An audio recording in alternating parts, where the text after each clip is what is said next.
So ready to dive in 5-step model? Let me present my screen. So first one is identifying the contract. What are the 5 steps which we have discussed earlier? Identification of contract, identification of performance obligation, determination of transaction price, allocation of transaction price to the performance obligation, and recognizing the revenue. So these are 5 steps which we need to learn in detail for ASC 606. Now we are jumping into detail for the respective individual step. So first one is identification of the contract with the customer. What is a contract? The key question over here is, what is a contract? It's similar to what you have studied in your Contract Act. I'm sure you might have studied in your college days, right? Right, sir.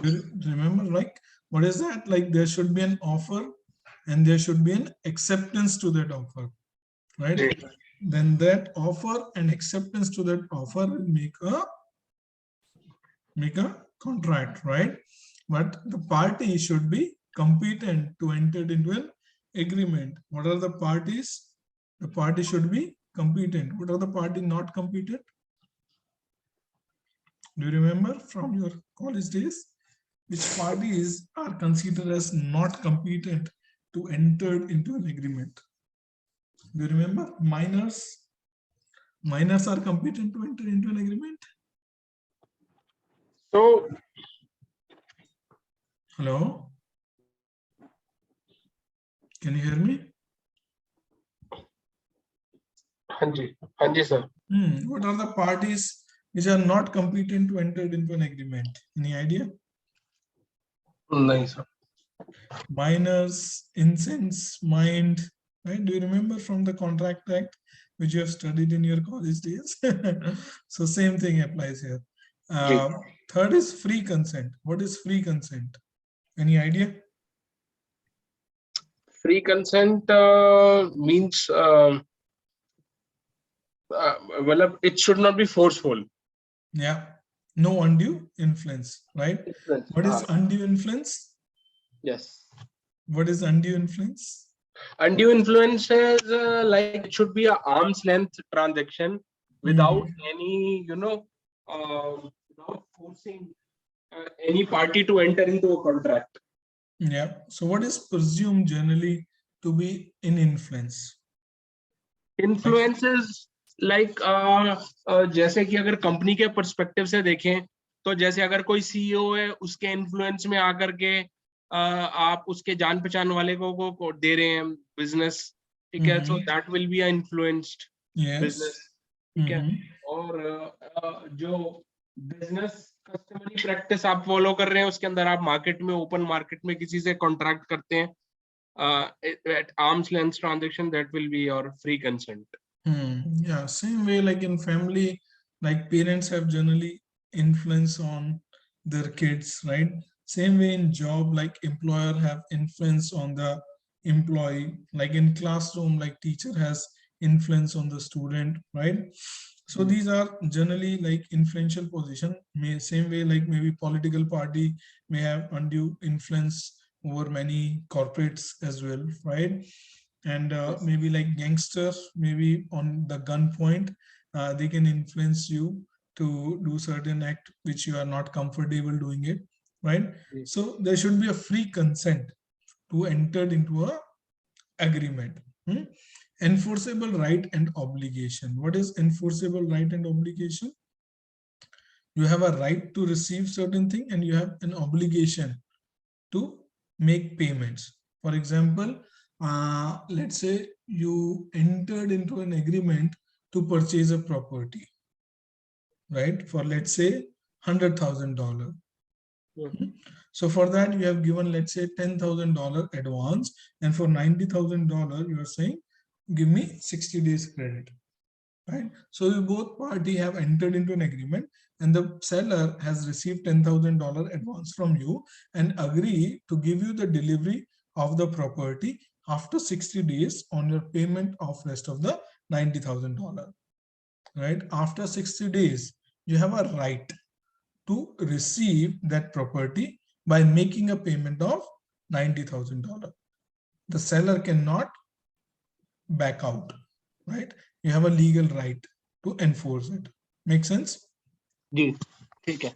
Next is lawful consideration. What is lawful consideration? I mean, there are terms which can be challenged in a court of law. As per the law, जो amount है वो lawful होना चाहिए. Consideration यहाँ पे amount ही है ना? Yes, yes. What is lawful consideration? Yes, commercially जो identifiable हो amount और terms कि इन terms के ऊपर ये चीज मिलेगी वो. Can you sell Taj Mahal? नहीं. No, right? That's unlawful, right? Can you pay bribe legally? No. No, right? Can you pay to someone to murder anyone? No. No, those all are illegal consideration. Right. Right? For example, in Gujarat, we have alcohol banned. Can you sell alcohol over there? No. No. So those all are illegal consideration, are not lawful consideration. Right. Right? Next is lawful object. Same way, like I said, you cannot sell the liquor in dry state, right? That's an illegal object which you cannot sell, right? Same as the consideration as well. It is probable that the entity will collect the consideration to which it is entitled in exchange of goods and services. So these are 7 points you need to keep in mind for a contract to be a valid contract. Right? First, you need to understand the contract, then only you will go to the next step. So if contract do not have all these things, then that contract in itself is not a valid contract. Right. Then why you need to evaluate the revenue recognition for it? Right. If it is a void contract, or if it is a voidable contract, or if it is an illegal contract, then you are not required to move forward. Sir, ये competencies क्या है? Competency of parties. Competency of parties, like whether I am like both the parties should be major, not minor, right? The both party entered into an agreement with the when they have in normal sense, not be under the, like, let's say they might have taken marijuana, cocaines, or maybe like drugs or something like that, when they are not in their normal mind, not in their senses, to enter into an agreement, right? The parties should be competent to enter into an agreement at the time of agreement. अच्छा, तो ऐसा भी होता है कि contract के लिए कि दारू पी के आप कॉन्ट्रैक्ट नहीं कर सकते? Yes, ideally yes. Right? So it's not required all the contract to be in writing, right? It can be oral, or it can be customary practice, or it can be industry practice. For example, if you purchase anything from Amazon, do you ask them to deliver?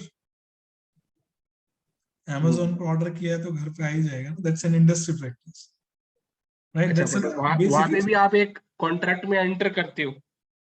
Yes, when you are purchasing anything from Amazon, I'm sure you might have done shopping from Amazon, right?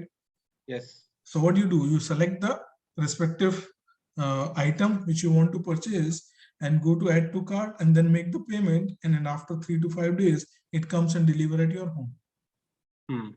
Right? That's the way the Amazon function. अच्छा, तो इसमें मतलब offer और acceptance की यहाँ पे कोई वो ही नहीं हुई? No, the listing of the product is an offer, and you are selecting that product and paying for it is an acceptance. अच्छा, तो कोई रिटर्न की जरूरत ही नहीं है यहाँ पे? No, here you are no, yes, that's what I'm saying. For all the contracts, it's not mandatory to be in writing.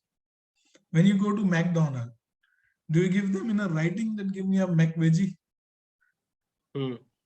Right? No, you just ask them, give me a McVeggie, and you pay for it. It means their board in which the price are being listed for the respective product is their offer, right? And then you ask for a McVeggie meal is an acceptance of that offer which is lying on the board. And you are making the payment, that is, you are paying the consideration. And then you have enforceable right to get the McVeggie meal. Right? Make sense? So agreement or contract can be oral, can be verbal, or can be in writing, or can be customary practice of the industry. Make sense? Yes, no, कुछ तो बोल दो यार. Are you with me? Anji.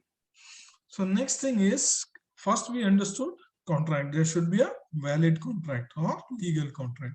Second important thing is collectibility. Collectibility means the entity must determine whether a customer has ability and intent to pay the promised consideration in exchange of goods and services. So two things you need to evaluate. Like when you go to buy a car, right? To buy a car. Achha. Right? When you go to buy a car, and normally nowadays, like most of the car are being sold on financing option, right? So what they check? You're paying. Do you have ability to pay for the EMI or not? Right? Right. Second thing is your intent. Will you be really paying it or not? Right? If you do not have ability, why do I sell anything to you? Right? So these things, when you are entering into any contract with any party, you need to evaluate this thing, whether the customer has ability to pay for it or intend to pay for it. If not, then why do you enter into a contract? Right? An entity should only recognize any consideration it receives as revenue. Either first, the entity has no remaining performance obligation to transfer the goods and services to the customer, and substantially all of the consideration has been received by the entity and it is non-refundable. So here, for example, let's say I'm selling book. I'm a book seller.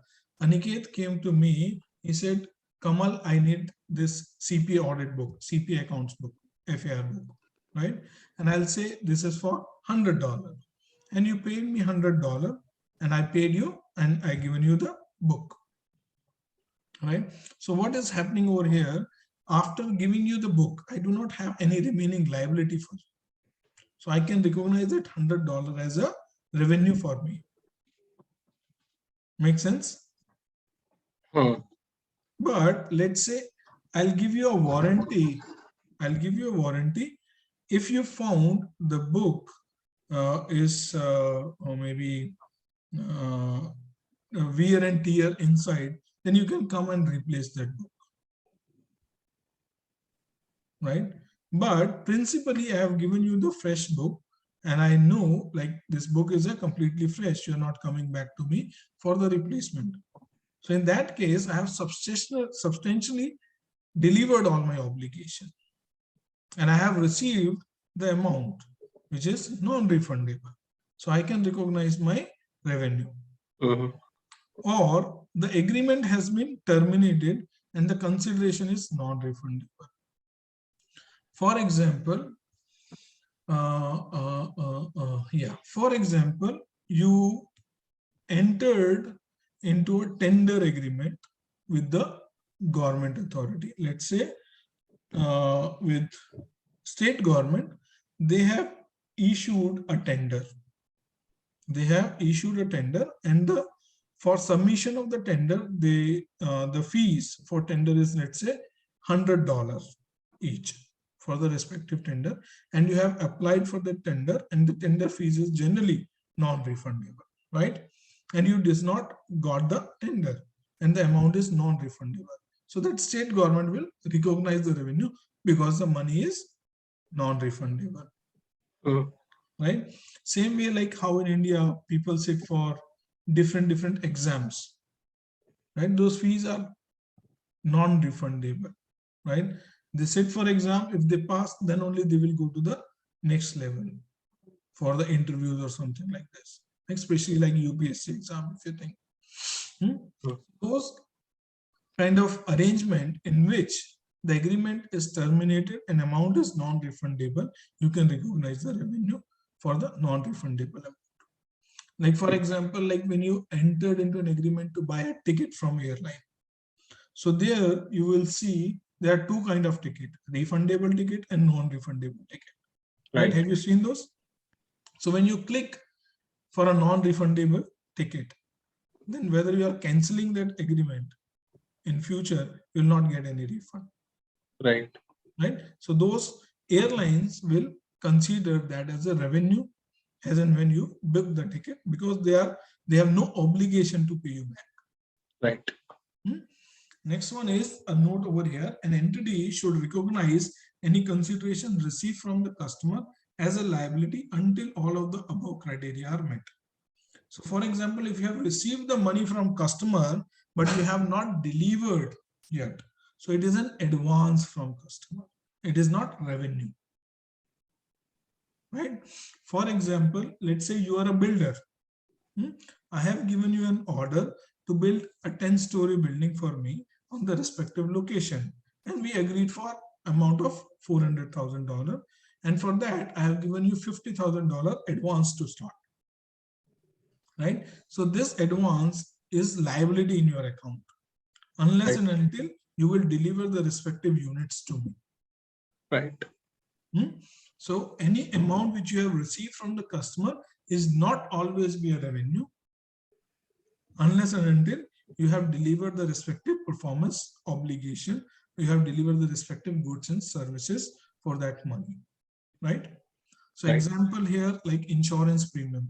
So you pay insurance premium in advance, but they give you the service over the period of 12 months. So once they receive the amount, it's an advance from customer, and every month they recognize the revenue as they deliver the services. Same is the example of AMC you take for laptop, refrigerator, washing machine, air conditioner, right? You have paid in advance for 12 months, but you receive the service over the period of 12 months. So the company who is receiving the AMC, they will be recognizing the revenue every month for the respective proportionate of the month. Make sense? Right, sir.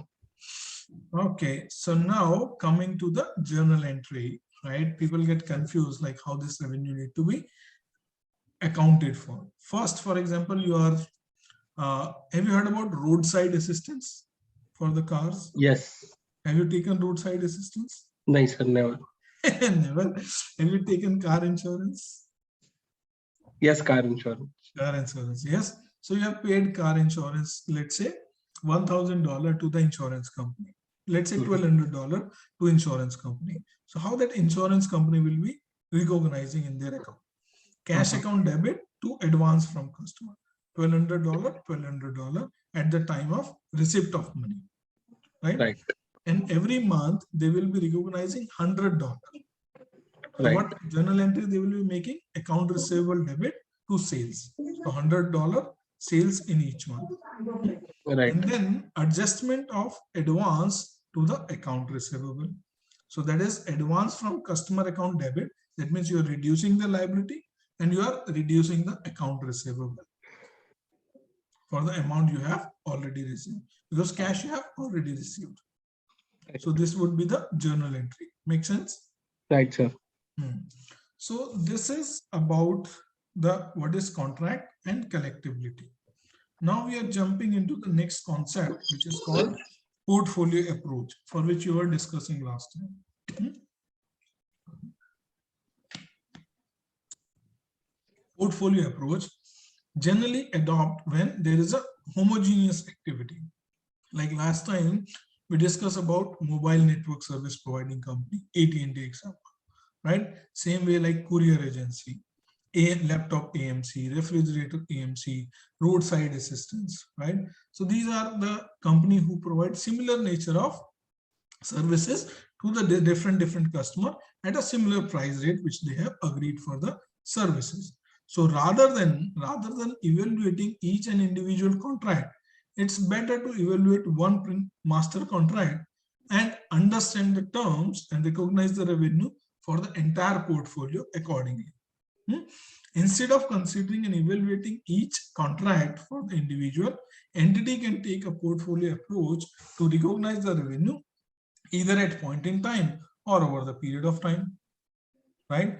For example, like HP, they are selling laptop all the time. They are just selling a laptop along with the operating system, window install in it, 1 year antivirus, and the backpack at just flat $1,000, right? Here they have identified, let's say $50 is for backpack, $50 for the antivirus, $50 for the operating system, and rest of the $850 is for their hardware.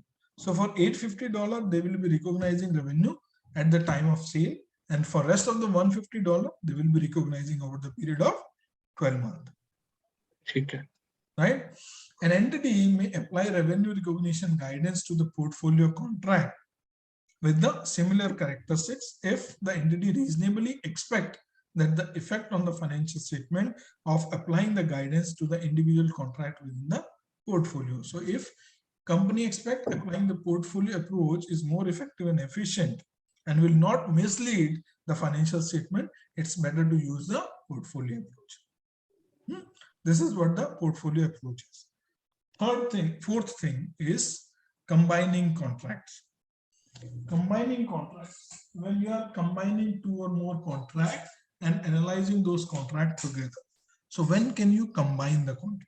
The question over here is, when can you combine the contract?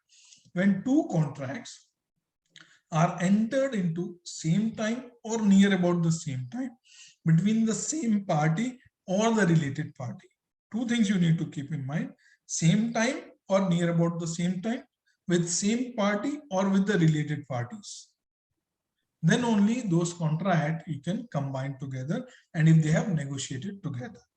Like for example, let's say you are a manufacturing company. Let's say you are a tire manufacturing company. Let's say you are a Goodyear, or you are an Apollo tires or JK tires, right? So now you want to expand your capacity, and for that you require new machineries and molds, right? And then you go to the company in Taiwan and ask them to make a machinery for the manufacturing of tires and the molds which will give shape to the tires, right? And you ask and negotiated the machinery agreement as well as the installation of the machinery agreement together with them, right? These are two performance obligations.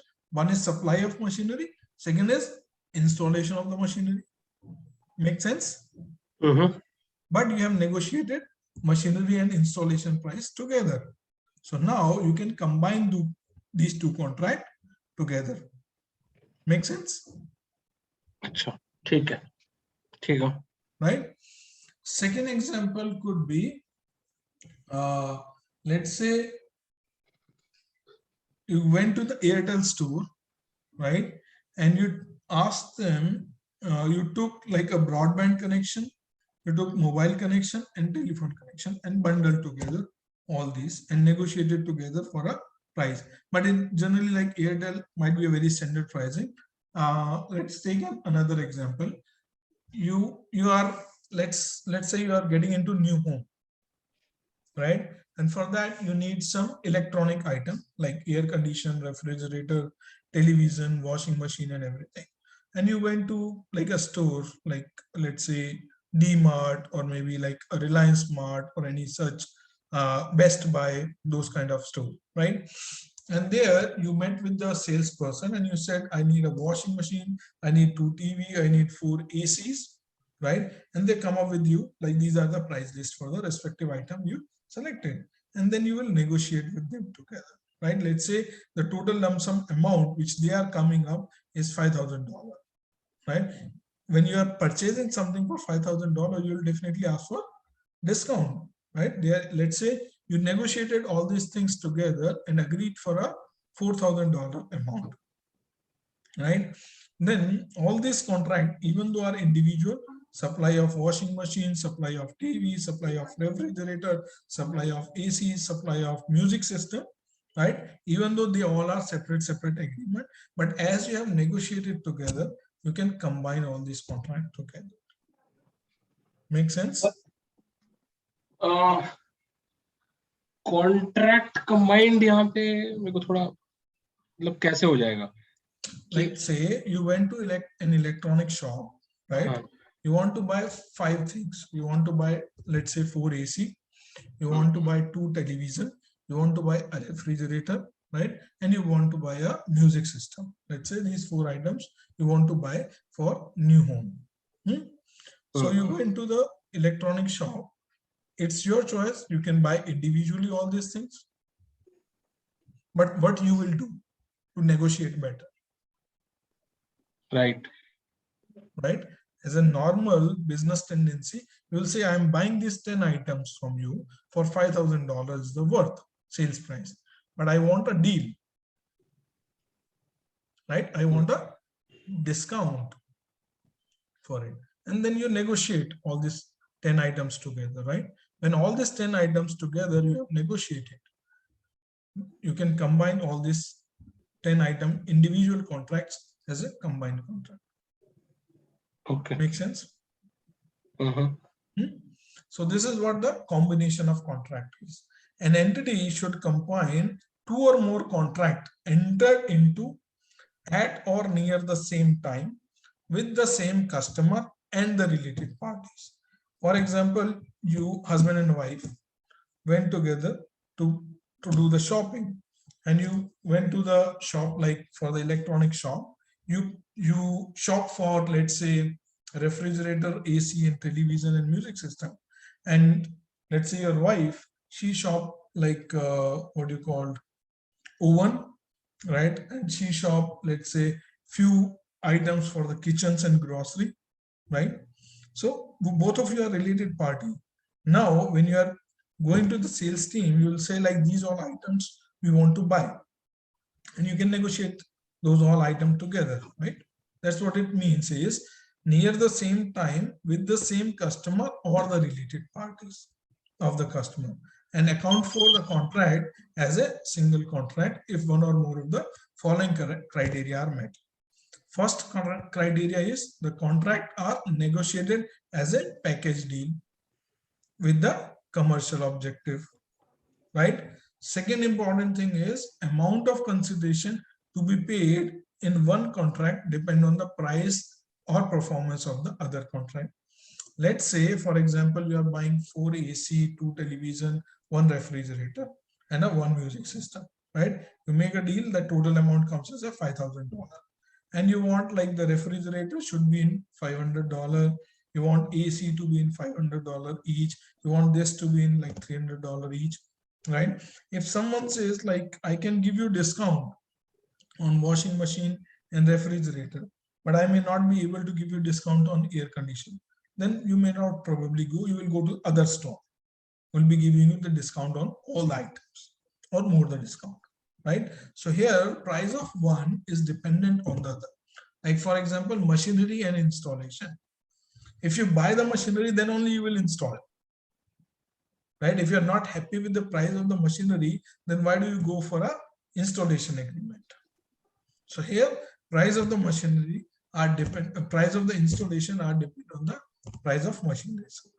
Sir एक second, एक सवाल है कि यहाँ पे जरूरी थोड़ी है कि ऐसे इस तरीके से गुड्स ही खरीदे जाए. आई थिंक 2 और मोर कॉन्ट्रैक्ट्स एंटर करे जा सकते हैं, जैसे कि आपने लैपटॉप बेचा और उसके साथ में उसकी AMC वारंटी भी दे दी. Yes, it's not necessary for the goods. It can be goods and services also, and it can be services and services also. So I'm just sharing some example, not like the exact things. So there would be a number of examples possible. Okay. Right. Third thing is the good or services promised in a contract are single performance obligation. If all these 3 criteria are met, then you can combine the contract and you can consider that contract as a one contract to recognize the revenue.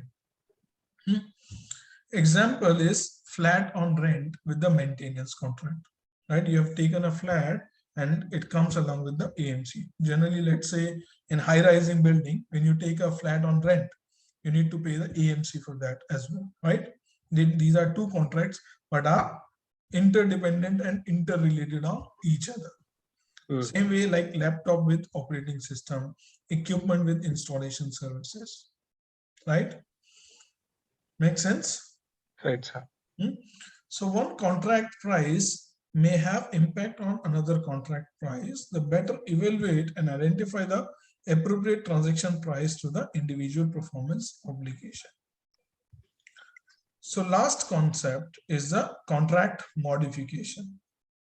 What is contract modification? So let's say you have entered into an agreement for, let's say, construction of the building. Let's keep that easy example in mind. You entered into an agreement with me to construct a 10-story building for $400,000, right? In a period of 3 years on the specified area of land which I have been designated for this project, right? So now after 2 years, you have seen like price are changing, increasing, and you want to increase the price. You want to escalate the price. Instead of $400,000, you think like that will be a loss contract. I need 500,000 at least to make some money out of this contract. And then when you come to me and we negotiate again together for change in price, and we both agree for, let's say, $470,000. So this change in price is a modification in the contract, in the original contract for the same unit. Make sense? Second thing is change in scope. Let's say after 2 years, I got the approval to make it 12-story building instead of 10-story. And I say like you make 2 more stories and I'll pay you $100,000 extra for it. That also change in scope is also a modification in the contract. Right? And now there might be a possibility of both. So after 2 years, I got the approval. I can make 2 more stories. And you also pissed off with the pricing. And now I came to you to make 2 more stories. And you said, I have passed you as well for the, I need escalation as well. So here we are changing price as well as scope both. Then also it is called contract modification. Make sense? Right, sir. It can be change in price, change in scope, or both can result into contract modification. That's a basic plain vanilla definition of contract modification, right?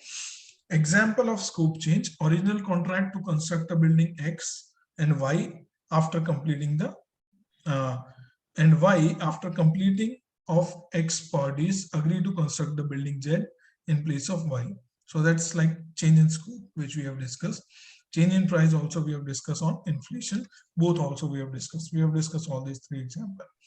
Now come to the result of this modification. How you need to account for and how you need to deal for this modification.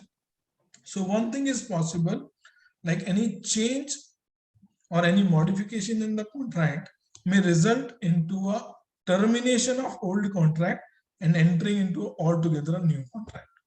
There might be a possibility. Like for example, in 2 years, you have constructed, let's say 5-story or 6 stories.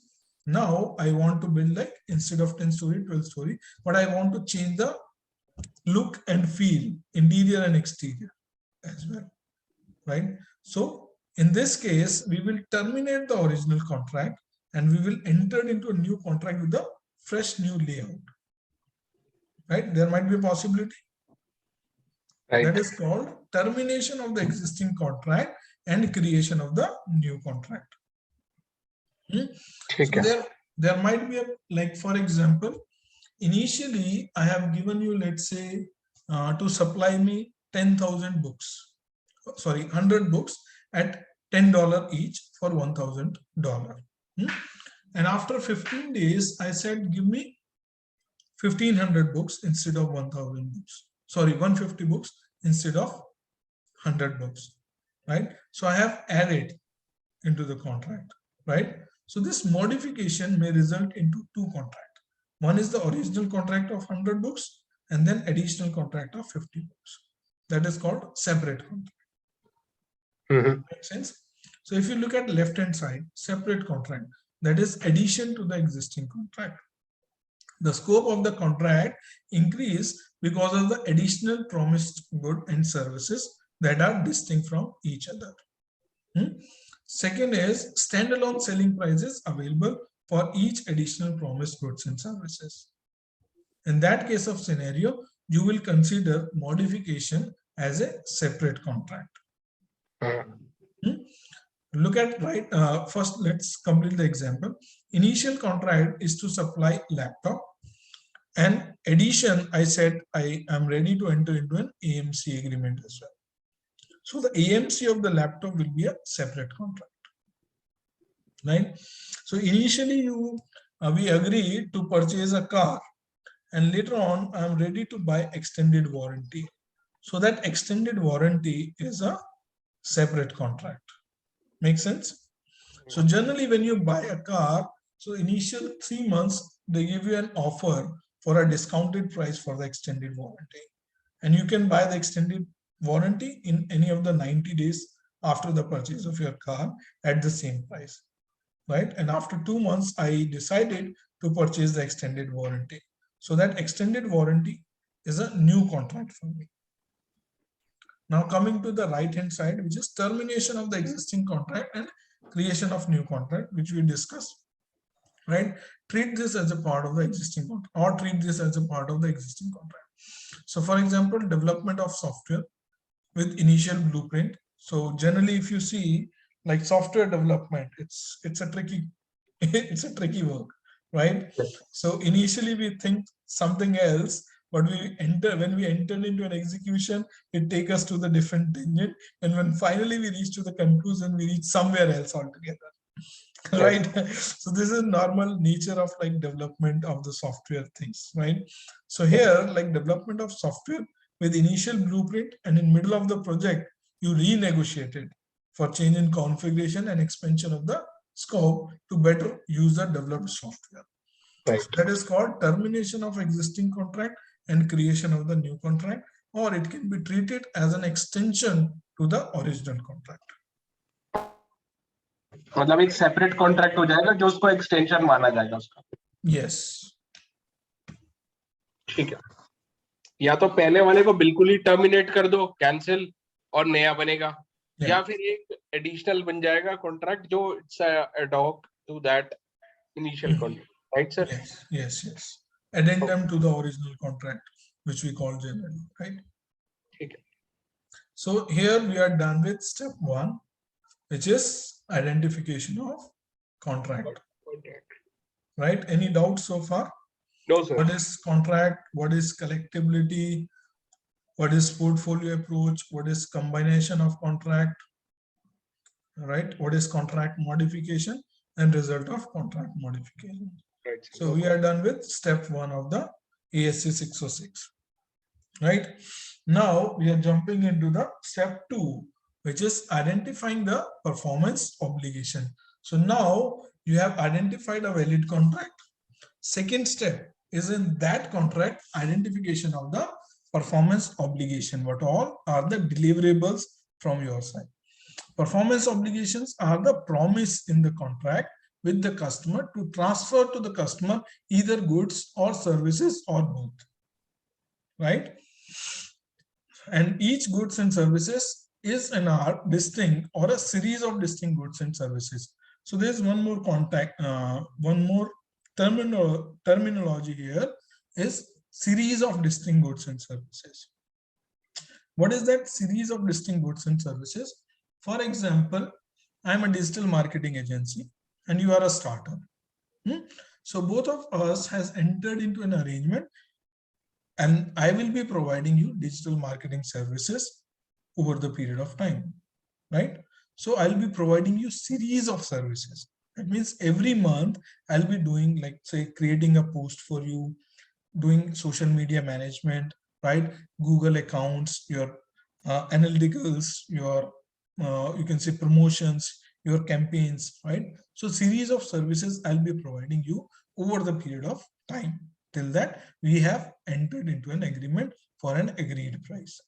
So series of services is like generally over the period of time. And good, for example, you are a manufacturing company. Let's say you manufacture bikes. Let's say you are a bike manufacturer company, right? For bike manufacturing, what is the key component? You know what is the key component? Engine. How do you make engine?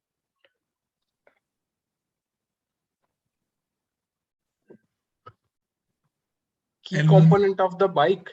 Yeah, like aluminum, right? Acha, Aluminum is the key raw material. Like copper Yes. is the key raw material for you, right? Yes. For example, you are an automobile company and you manufacture the bike. For you, very much key component is aluminum and copper, right? Rest all is like additional component like plastic, fibers, and rubbers and all those stuff, right? So for these two components, you know, like price fluctuates according to the market, right? So you would love to enter into an agreement with the supplier of this raw material on a long-term basis to ensure the consistently supply of the raw material as and when it is being needed to your production, right? So you will enter into an agreement, let's say with Hindustan Zinc to supply the material to you, right? And you will enter into an agreement at an agreed price for a year. And they will ask you to give us the commitment of every month. What is the minimum commitment of raw material you will be needing? And accordingly, like price got negotiated, right? Make sense? If you ask, I need like 1 ton of aluminum, they will not at all entertain you. Right? If you ask, I need 1 metric ton or 100 metric ton of aluminum every year for the production of bikes, then they will entertain you. And then accordingly, you will share the annual plan with them, like every month, how much metric ton of aluminum you would be requiring to manufacture your bikes. And based on that, you guys will negotiate the price and enter into an agreement. Right. So now that company will be supplying you raw material every month. So that is called series of distinct goods. So they will be supplying you the aluminum month over month based on the agreement.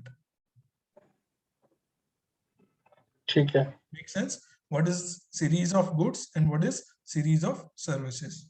Make sense? Series of मतलब मेरा aluminum भी हो गया, plastic. Series of goods mean aluminum supply example, and series of services we discuss of digital marketing services example.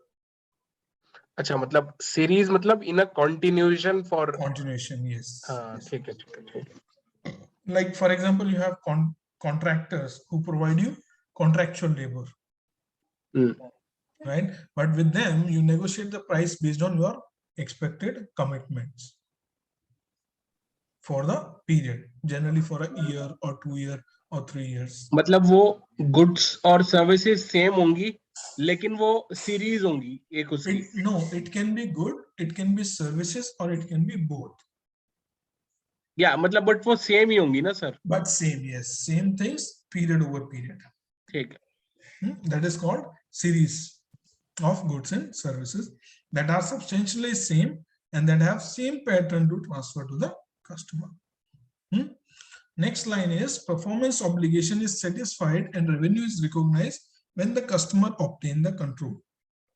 When the customer obtain the control for goods, when you deliver the good to him, or whatever the terms you have agreed. Have you heard about term FOB?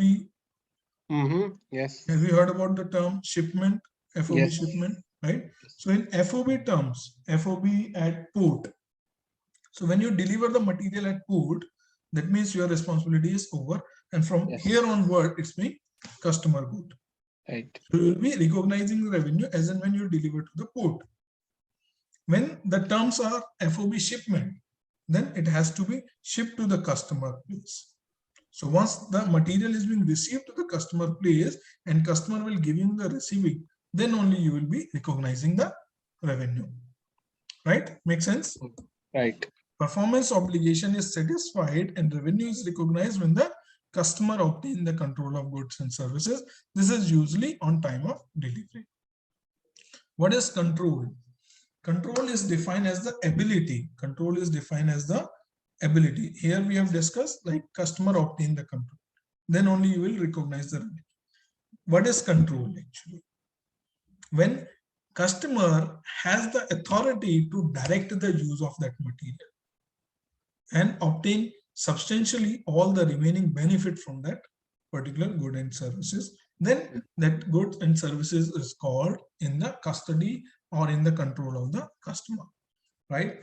When customer can prevent other entity from directing the use of or obtaining use of and obtaining the benefit of assets, right? So for example, if you have given the goods to the consignor or to the agent, would you consider that as a sale? No. The answer is no, because you can direct the consignor, you can direct the agent to supply to this customer or to supply to that customer. Customer do not have yet right on that asset, on those goods. So you cannot recognize the revenue. You can recognize the revenue when control is transferred, and when control is transferred, when customer obtain the custody of good and he has authority to use it and use it for the substantial benefit of the remaining period, and he can prevent other party not to use it, right? Okay. Promise can be explicit or it can be implicit. Explicit is in writing or in oral, right? For example, like have you heard purchase order? Have you seen purchase order? Yes, right? Purchase order for any material. You got purchase order, or you issue the purchase order for any material. In that purchase order, generally you mention whether it is FOB shipping or FOB destination, and accordingly the revenue is being recognized, which we have discussed earlier example. Right. Implicit would be based on the industry practice. For example, purchase from Amazon, delivery at home is a customary practice. Flipkart, same thing. Next thing is here to understand is distinct good and services. When a good is called distinct goods and services. Goods and services are considered to be distinct if it is both. One, capable of being distinct. That means it can be used on its own or it can be used in combination with the other goods and services. So when a good is called distinct good, like for example, pen and refill. So refill can be used independently as well, or it can be in combination with the pen as well, right? So the refill is capable of being distinct to be used independently or can be used with the in a combination of the cover as well, right? And it should be separately identifiable, right? So you can separately identify the refill from the cover easily, right? So this refill is called distinct good. Right. So example, like for example, like purchase of machinery and installation services. Let's say air condition. Let's say you purchase a split AC, right? You purchase a split AC. Now it's your choice whether you want the installation services from the same company or from the local vendor. Right? So machine AC is a separate distinct good and the installation services are separate distinct services here now. Right? Make sense? Right. Same way, laptop and antivirus. You can buy laptop from the vendor and you can also buy antivirus from that person also. But if the antivirus is available in the Amazon or any other place cheaper than what he or she is offering, then you will prefer to buy from other place. So antivirus and laptop, they both are distinct goods and services, right? Note over here, if the goods and services are is not distinct, then combine the goods and services with other goods and services until a distinct bundle is formed. For example, IT support service, right? In IT support service in the morning we were discussing, you in your IT help desk, you go for any problem, whether it's software related, hardware related, VPN related, network related, right? It is hard to distinct that IT support services, how much is being allocated to hardware services, how much to the software services, how much is for the networking services, and how much is for the journal call, right? For in that case of scenario, we'll consider that as an IT support service as one distinct goods and services rather than three different services. Same way like office maintenance services. So in office maintenance, like let's say for any commercial building, you have office, right?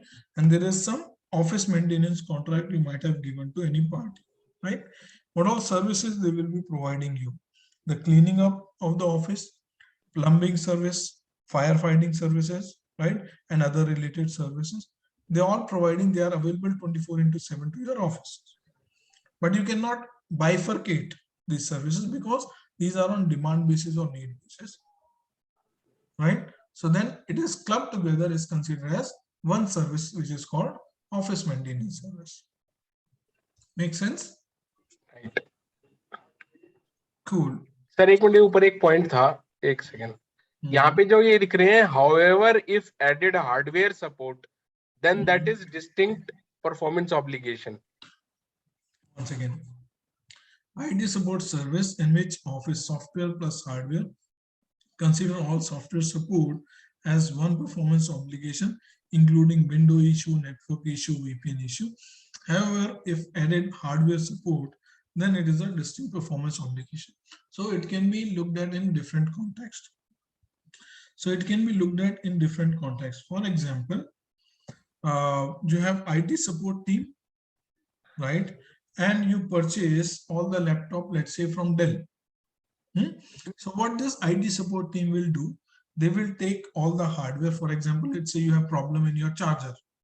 Your charger is not working. So what they will do, they will take your charger and give you the replacement, right? And the back end, they will give those hardware, those charger back to the Dell and take the replacement of the charger from Dell. So immediately they will give you hardware services and software services, but at the back end, they will be having a tie-up with the Dell to provide those respective hardware. So those agreement with the Dell for the hardware, replacement of the hardware is a distinct agreement, right? Material right and material option. So this is a new concept. I'm sure you might have not heard about this. But if I simplify it, let's say in your office, I'm sure you might have printer, bigger printer. Yes. You have printer, right? So generally, when we buy a bigger printer, which is colored and like a multitasking printer, then we get an offer as a coupon that in next 12 months, you will get 40% or 50% discount on the cartridge. Okay. Because you purchase the new printer from us. Same way, like for example, if you purchase machinery from a company, right, they will offer you the extended warranty for that machinery at a reasonable price or maybe at a discounted price. For example, let's say, keep an example of car. So for car, if you purchase a car from BMW, they will give you extended warranty for 3 years, let's say at $1,000. Whereas they sell this extended warranty to outside customer for $2,000. But they give you an offer. If you buy this extended warranty from us, we'll give you 50% discount. Right? This is how generally this market is. Right? So here, what you are getting an offer because you purchase one item, on the second item you are getting certain offer. Same way, when you purchase a Domino's pizza, on the next purchase, for the next purchase, they give you 50% discount voucher. Right? So today, all this discount voucher or offer which you are getting based on your current purchase for your future purchases. That means they are giving you material right to redeem those coupon, redeem those discounts offer in future. Right? So there should be some value to this option. Right? There should be some value we need to allocate for this option. Right? So keeping that in mind, and let's understand the theory here. It provides the right to a customer which it would not have received without entering into the contract. If you have not purchased a car from me, I would not have given you 50% discount on the extended warranty. Yes. If you have not purchased the pizza from me, I would not have given you 50% discount for the next pizza. Right. Right? That's a mandatory requirement to consider any right or any discount or any option to be a material option for the calculation and consideration. Right? Okay. These type of options are treated as a separate performance obligation. That means if you're buying a car from me and I'm giving you offer to buy extended warranty at 50% discount, that means this is a separate performance obligation. I am entering into an agreement. Make sense? Right. With the portion of the transaction price. So I need to allocate the transaction price to that. And I need to recognize the revenue according to the satisfaction of that performance obligation. That means in future, if you buy the pizza, then only I will recognize. Till then, I can park this as an unearned revenue. Right? So this is what the material right is and material option is. तो ये जो बोल रहा है sir कि जैसे these type of options are treated as separate performance obligations. Yes. With a portion of the transaction price allocated to them based on the standalone selling price. इस बात का क्या मतलब हुआ? Right. For example, like car is of $50,000 and extended warranty is of $2,000. Right. Club together total value is $52,000. Right. Right. Now you are giving 50% discount on the extended warranty. That means you are making a sale club together in $51,000. So this $1,000 of discount which you are giving, you will be allocating in a proportionate of 50:2. 50:2. 50:2. $50,000 and $2,000, which is a standalone selling price of the car. तो मतलब आप ये कह रहे हो कि $1,000 को जो रेशियो में निकल के आएगा 50,000 में से दिखाएंगे डिस्काउंट और एक का दिखाएंगे हम 2,000 में से. Yes. Right. And then for the balance amount, for maybe I can do the math for you. 1 second. Let me present the whiteboard.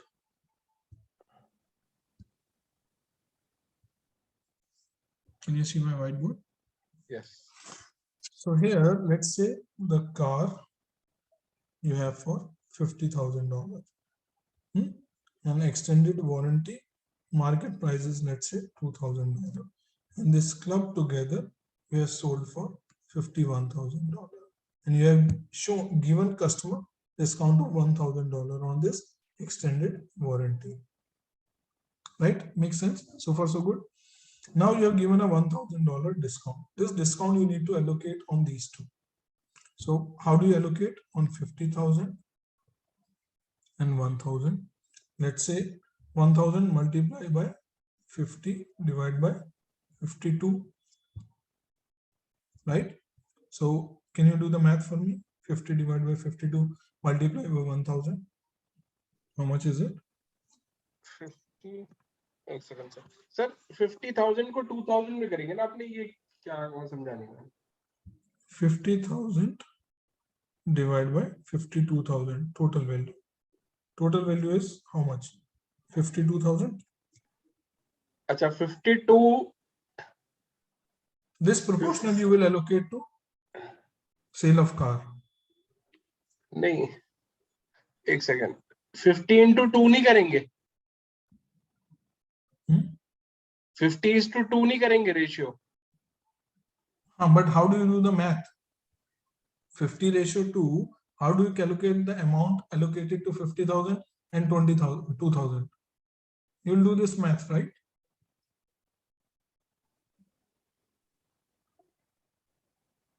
Or not? How do you calculate the amount of discount allocable to 50,000 and 2,000? By this math only. 0.961 आता है ये तो. 1 second. You're saying 50 divided by 52 multiplied by 1,000. So 961. So 961 you will be reducing from here, and what is the balance? 39. Yes. 39 you'll be reducing from here, right? What is the balance? 50,000 minus 961 is 49039. And what is this? 2000 minus 39 is equal to 1961. So this is like total, if you club together, this is 51,000 total amount you have received, right? This you will be recognizing at the time of delivery.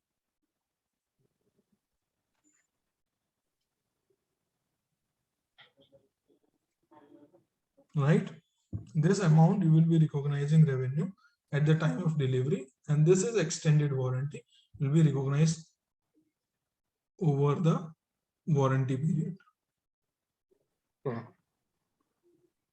Right? That is what it means. Okay. So let's go back to the notes. That is what it means. So this is step 2.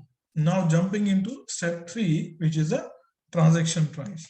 So far we have discussed identification of contract and the identification of performance obligation within the contract. And for that we have also discussed a couple of items in addition to identification of performance obligation, which is distinct goods and services concept, and we discuss on material right and series of activity. Right? Now jumping into third step, which is determination of transaction price. What is transaction price? Is the value. Right? What is transaction price? Is the value, is the amount, is the consideration. Right? It can be fixed or it can be variable. Transaction price is the amount of consideration to which an entity expect to be entitled in exchange for transforming or transferring. Sorry, my bad. Transferring the promised goods and services to the customer. Make sense? Right. Excluding the amount collected on behalf of third party, for example, like road tax, sales tax, right, which we have collected for third party. That is not my sales. Right. An entity should consider the term of the contract and its customary business practice to determine the transaction price. The consideration promised in a contract with the customer may include fixed amount or variable or both. Right? Transaction price does not include estimates of the consideration from the future exercise of option for additional goods and services or from the future change in order. So here what they are saying, like today you entered into an agreement, let's say for construction contract, keep that simple example in mind. So today both of us have entered into an agreement for that construction of 10-story building for 400,000, right? And both of us are expecting maybe in a year when we are constructing this building, the government will allow us to construct 2 more stories. And then in future, we may extend this contract for 12 story, right? Like generally like this kind of discussion happens, right? But you cannot recognize the revenue based on future unpredictable event. You'll be recognizing the revenue only when we entered into a new agreement for the 12-story building. Make sense? Right? This is what it means. Like for the future projection, you will not be recognizing the revenue. You'll be recognizing the revenue only when you entered into the respective contract. Right? Make sense? Okay. नींद तो नहीं आ रही? नहीं नींद नहीं आ रही sir, मैं पढ़ रहा था उसको दोबारा, नींद नहीं आ रही. Does not, एक मिनट, एक बार इस लाइन को दोबारा पढ़ लो सर. एक transaction price does not include estimates of consideration from the future exercises of option for additional goods or from future change orders. right? Estimate. For like for example, you purchase a printer, right? And the company has given you an option that in next 12 months, whatever the cartridge you will purchase will give you 50% discount.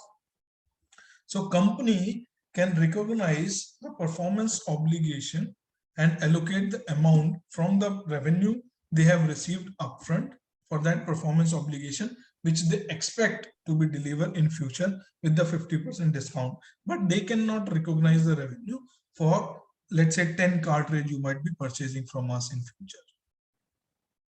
अच्छा, Make sense? Unless and उसको until you go back to them for purchase of cartridge at discounted price. हाँ, मतलब एक option दिया है, but उसको इस price में इंक्लूड नहीं कर सकते आप. Yes, unless and until you entered into a new agreement for purchase of that respective material. अब उस कॉन्ट्रैक्ट में ये स्पेसिफाइड होता है कि आप ये खरीदोगे साथ में 10 cartridge. Yes. For example, like Domino's, when you purchase a pizza, they give you an option to purchase next one at 50% discount. But at that time, they will not recognize the revenue for the next pizza you're gonna purchase at 50% discount. No, that's no. ठीक है sir. That's what it means. Next is change in transaction price. An entity should assess the change in transaction price at the end of each reporting period and upon change in contract or modification in contract. If there is a modification in contract, then you will be assessing the impact of change on transaction price, and at every year end also, it's been your responsibility to reassess whether there is change in price or not. That's the responsibility of the management. Second is entity should account for the change in transaction price by allocating the change to the performance obligation. That means, for example, there is a contract modification. So initially you entered into an agreement to purchase the car, and I have given you a right. Let's say car company has given you a right, within 90 days you can purchase the extended warranty at 50% discount. And before the 90 days you come back to me and wants to buy that extended warranty at 50% discount. Now I need to reallocate the price and update my revenue. That's my responsibility. Third is amount allocated to satisfy the performance obligation should be recognized as revenue as a reduction of revenue in a period in which transaction price change. So if there is a change in transaction price which is resulting into reduction in revenue, then you will be recognizing the transaction price in that period when you satisfy the respective performance obligation. Make sense? Okay, sir. Cool. So now what are the key considerations? So far we understand the transaction price, right? What needs to be done and what needs to be excluded from the transaction price. But now let's understand what are the consideration you need to give for identifying the transaction price. First one is your fixed price. Second is your variable consideration. Third is financing component. Fourth is if there is any consideration payable to the customer in future. And last one is if there is any non-cash consideration. So fixed component, which is like market price, MRP of the respective product. So that's simple and straightforward. Variable consideration, including constant. So variable consideration are like bonus, incentives, price escalation, which actually increase the sales price, is called variable consideration. And the things which we reduce the price is called constant, like discount.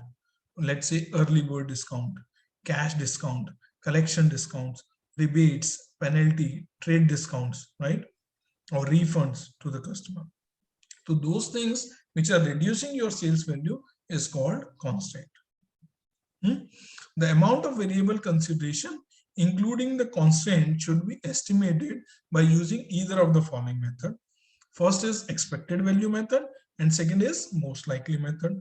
Expected value method means probability given to the respective weighted amount. Whereas in most likely, either yes or no, either this or that, nothing in between. So an example over here is for the most likely method. For example, you will you will execute this material option. The probability of the execution, let's say, is if I say, let's say you have 100 customer, you have, let's say, 100 customer to whom you have sold the cars, right? Out of those 100 customer, you are expecting that 10% will buy extended warranty and accessories both, 60% will buy only extended warranty, and 30% will not buy anything. And the cost of those respective items are this. So for calculating the expected value method, you will be multiplying the cost to the respective probability. And accordingly, you will be reaching to the expected value of that particular item. And that you will be recognizing as a variable consideration. Whereas in most likely method, let's say you expect like 50% of the people will purchase the extended warranty and 50% will not. So in that case of scenario, you will directly align to the one line item and you will consider that value as a variable consideration. Make sense? What is expected value method or most likely method?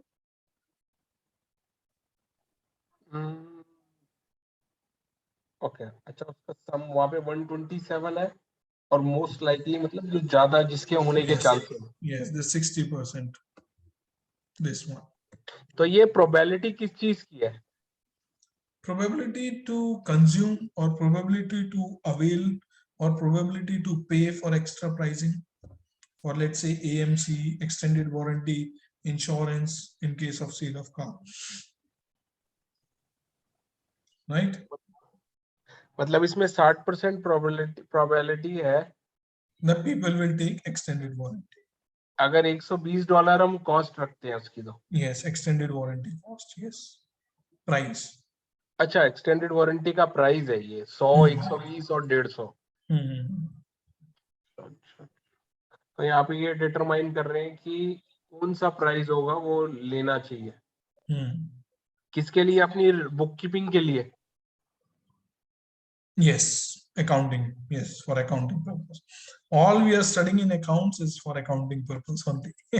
नहीं, मैं मतलब ये नहीं समझ पाया इसमें कि हम जो रिकॉर्ड करेंगे वो तो मैं अपनी सेल की वैल्यू करूंगा ना, जो मैंने सेल किया। लेकिन क्या साथ साथ एएमसी या जहाँ मान लो ये किस चीज की कॉस्ट बोल रहे हो आप? एएमसी की कॉस्ट होगी मान लो। 60% प्रोबेबिलिटी है कि you will be bifurcating the sales value to the AMC and to the product based on this value. अच्छा, Maybe shall I show you back in the white paper? No. So here, let's say $2,000 is a warranty price, right? How many? Let's say 60% people avail this. Then you will consider $2,000 directly. But अभी ये सिर्फ probability है, खरीदा नहीं है। Yeah, it's on estimation. Yes. So in ASA 606, you will see a lot of estimation. $2,000 को थोड़ी मैं रिकॉर्ड कर दूंगा बुक्स में। No, you will no. When you are using most likely method, then 2,000 you will record for the 60% of the people. But when you are using expected value method, then according to the respective probability, you will calculate. नहीं sir, but लेकिन estimates को कैसे आप, जो चीज आप record कैसे कर लोगे उसे अपने रेवेन्यू में? Based on estimation.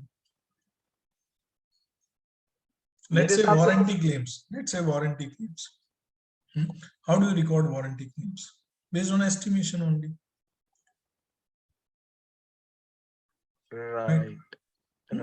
So there are a lot of estimation in new ASCs and IFRS, which is involved. Make it now. Earlier accounting standard were rule based, but now they are principle based. All the new accounting standard which is coming across the globe anywhere are more and more on principle based rather than rule based. Okay. ठीक है sir. Come back. Right.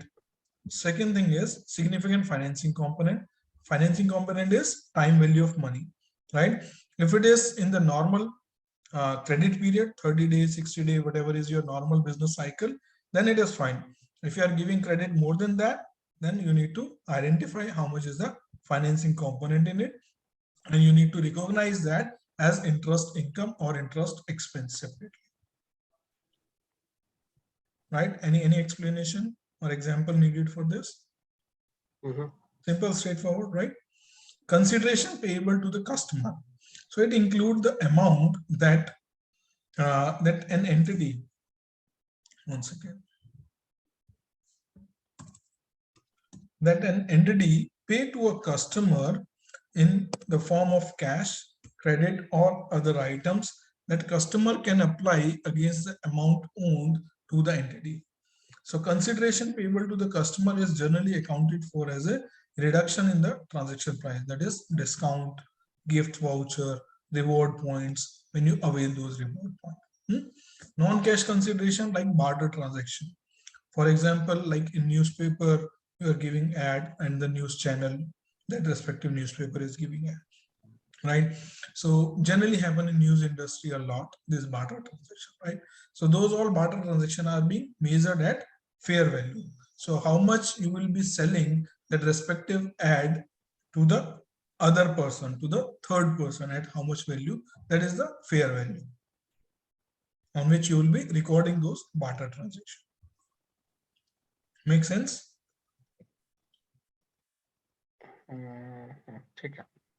Any doubt? Right? So we are done with step 1, 2, and 3. So maybe we can take a break now. I'm feeling exhausted.